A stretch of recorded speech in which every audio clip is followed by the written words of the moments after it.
community lives, events, people, places, multicultural, sports, news, peace promotion, security, religious activities, children programs, human rights, asylum seekers and refugees, politics, health, African culture, entertainment, education, Australian culture, and lots more. Our community lives, produced, directed, and hosted by Adeniyi Ekine. Our community lives, #1 African Australian multicultural and human rights program, only on this station.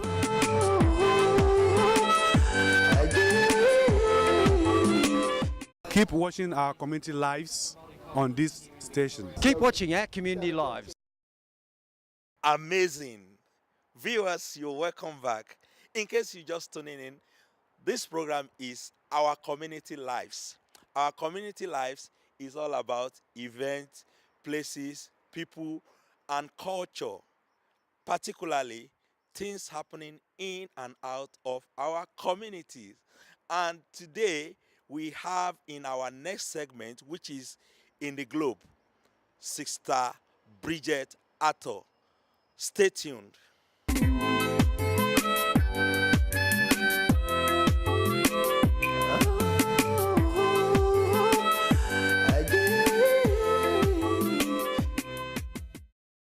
Hello viewers, ladies and gentlemen, you're welcome to the program. And today we have a special person on set. This is someone I've known for years, and she's been a wonderful woman, and she's been able to support a lot of migrants, asylum seekers, refugees, including myself as a migrant to this family. She has been of a massive support to me and my family. And I would like her to introduce herself. Hello, Adney. My name is Bridget Arthur, and I'm the coordinator of the BRIGIDINE Asylum Seekers Project. That's a group that tries to support asylum seekers in different ways, and I've been doing this work for 15 years. Okay, we'll come back to that. There is a news making headline within yesterday and today.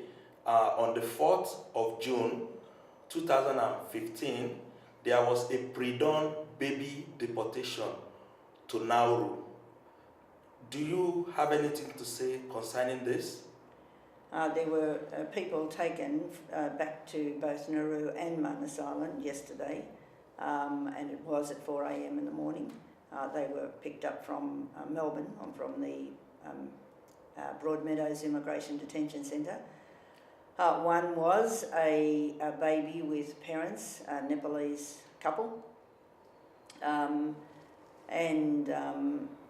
there were men also taken back to Manus Island. I think that this is dreadful, that we are taking people back to both of these places. They've been in Melbourne to get medical help, and it was certainly our hope that they would remain in Melbourne to have their applications for protection processed, and that they would be able to stay in Melbourne. So it is very good to know this, that you are condemning and trying to criticize this.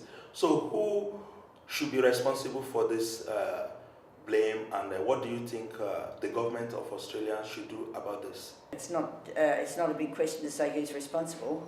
The Minister of Immigration is responsible, has to accept ultimate responsibility, and presumably gave the directions for this to happen.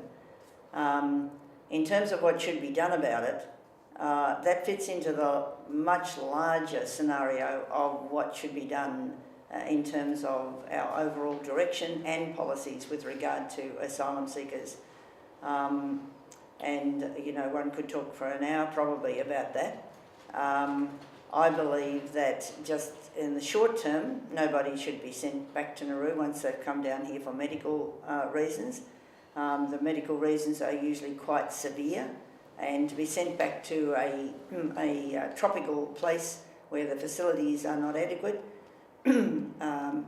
and where presumably the people concerned still have some medical concerns is just, I think, outrageous.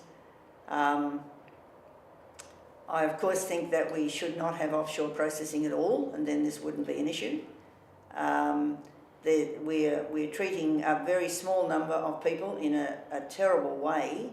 There's absolutely no need to have places on Nauru and Manus Island for processing people, because even if we wanted to keep them in detention, there are half-empty detention centres, or empty ones, here on the mainland. My preference, of course, and what I believe from a human rights point of view, is that all of these people should be in the community while their applications are processed. That happens to people who come by plane, by and large. There's no reason why these other applications of people who arrived initially by boat shouldn't be processed in the same way out in the community. You mentioned babies. So it means babies are sent to Nauru. Is Nauru a hell? And why send an innocent baby to a place like that? Well, that of course is an issue, and people get more concerned about a baby being sent to Nauru than anyone else. But from my point of view, while it is terrible to send babies and small children to Nauru, I don't want to differentiate too much between anybody being sent to Nauru. It's just as bad for a grown man or woman to be there, and probably worse in some ways because they know what's happening to them. They are very concerned about their family's welfare, and they go through mental torture. So it seems to me that it's probably not a good idea just to concentrate on babies and children. We should be talking about people being on Nauru and Manus Island. And do you think the Prime Minister is addressing this issue positively? The government, and indeed the last government, but this one even more cruelly, is pursuing a policy of, I think they would say deterrence, although I'm not sure at this stage who they're deterring. And that's deterring people from trying to arrive in Australia by boat.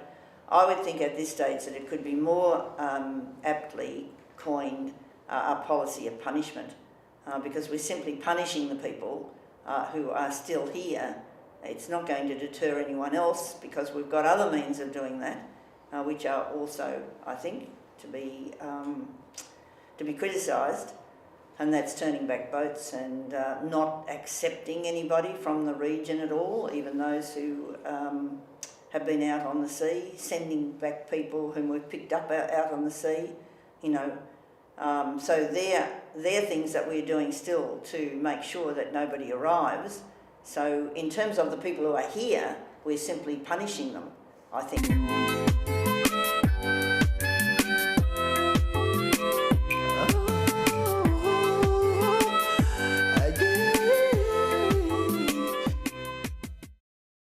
Amazing.